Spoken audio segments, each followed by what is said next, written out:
On the 21st, the Chinese embassy in Japan posted on social media platform X in both Chinese and Japanese, reiterating the enemy state clause of the United Nations Charter to all levels of Japanese society. Within the UN Charter, there is a specific clause stating that any fascist or militarist country such as Germany, Italy, or Japan, if it takes any steps toward resuming aggressive policies, may be subject to direct military action by founding UN members including China, France, the Soviet Union, the UK, and the US, without the need for Security Council authorization. In other words, as soon as the founding members China, France, the Soviet Union, the UK, and the US believe or consider that Germany, Italy, or Japan show any signs of preparing aggression, they can legally launch attacks without Security Council approval. After World War II, the world entered a period of relative peace. In the absence of UN authorization, no country is allowed to strike another preemptively. The only exception provided in Article 51 of the UN Charter is that UN member states have the right to individual or collective self-defense.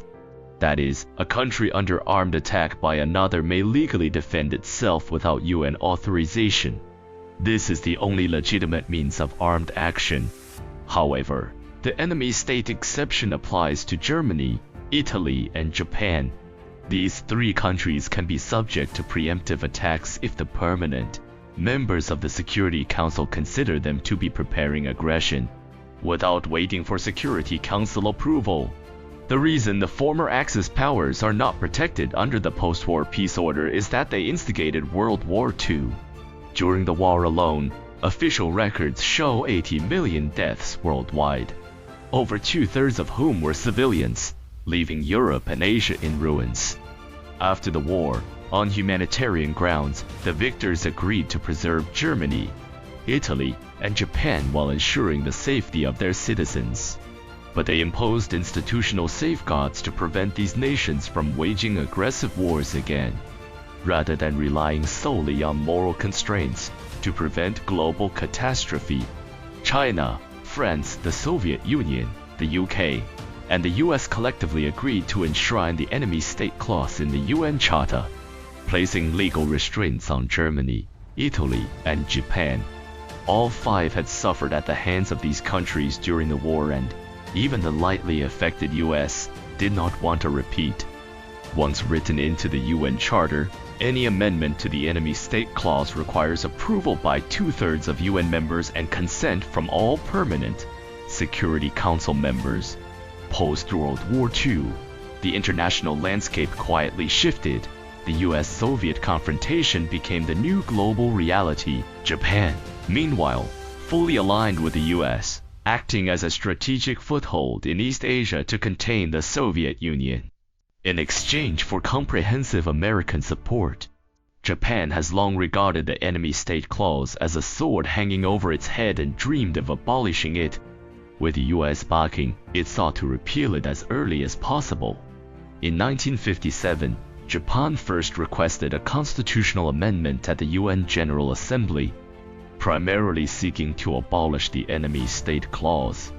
US support alone was insufficient, as the Soviet Union's veto made approval impossible.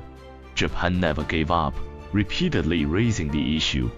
After the Soviet Union collapsed and the US emerged dominant post-Gulf War, Japan found an indirect path. In 1995, Japan abandoned direct amendments to the UN Charter and instead pushed the General Assembly to pass Resolution 5052, which considered the enemy state clause outdated and should be abolished.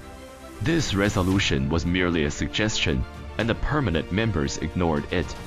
The enemy state clause in the UN Charter remains unchanged, and gaining support from China or Russia is impossible. Japan's intent was never legal amendment.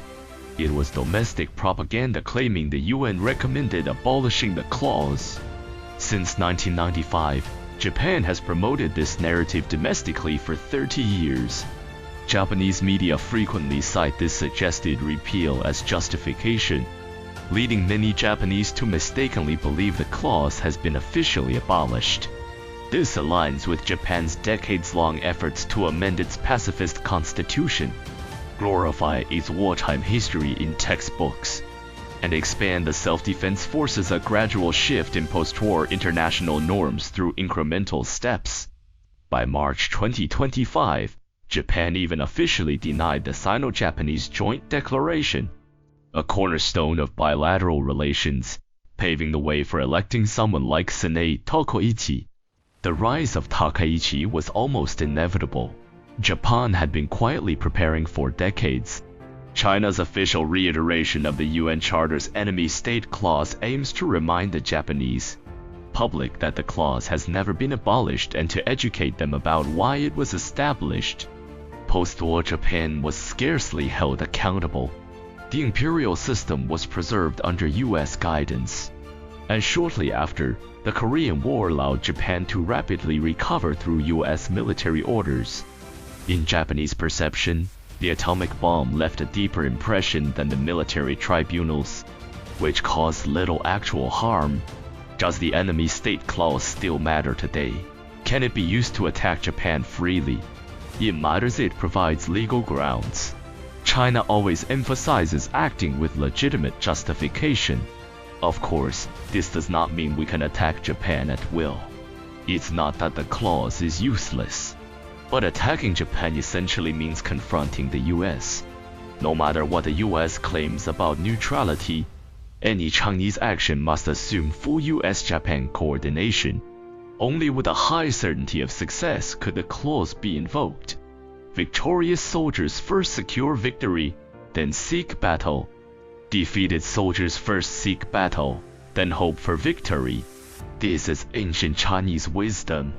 As for Japanese Prime Minister Sanae Takaichi, she is not particularly significant.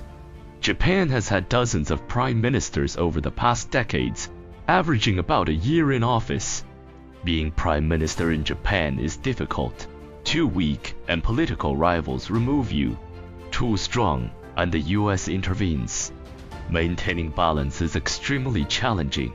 Even if China is unprepared to deal with Takaichi, she may leave office before any action is needed. There is no reason to be angry over someone with only a few months of political life remaining. However, the decades-long resurgence of militarist ideology in Japan must be taken seriously, much more significant than Takaichi herself. Officially reaffirming the enemy state clause serves as a form of ideological education within Japan, providing an opportunity to self-purge militarist tendencies and avoid conflict. It also warns Japanese domestic actors who believe that inaction ensures safety. Not acting first does not mean Japan can act with impunity. China refrains from firing first at countries like the Philippines or India. But Japan is not a normal country. It is subject to the enemy state clause and is not bound by the restraint of not striking first. Provocations from the Philippines, no matter how irritating, are met with restraint. Yet consequences accumulate as China steadily expands its control in the South China Sea. Similarly, with the Diao Islands, as long as Japan maintains its current posture, China will inevitably consolidate them. The island's strategic location is ideal, restricting Taiwan on the left, cutting Japan's access through the Ryukyu Islands on the right, and confronting the US base in Okinawa, a naturally chosen strategic position. Successfully turning them into a military base would be like gaining an unsinkable super aircraft carrier, significantly altering the Taiwan Strait's strategic balance. Constructing the islands as a base is not arbitrary. China must be prepared for potential Japanese backlash. Without the resolve to confront US forces directly, such actions would not be undertaken, as the threat to Okinawa and Taiwan is immense. But legal and public opinion groundwork must come first. The main purpose of reaffirming the enemy state clause is precisely this. While power dictates much in the world, legal justification still matters, especially given the current near parity between China and the US. The enemy state clause is an 80-year-old pact established by China, the US, the UK, France, and the Soviet Union. In this world, one must honor contractual obligations. Written agreements cannot be casually broken.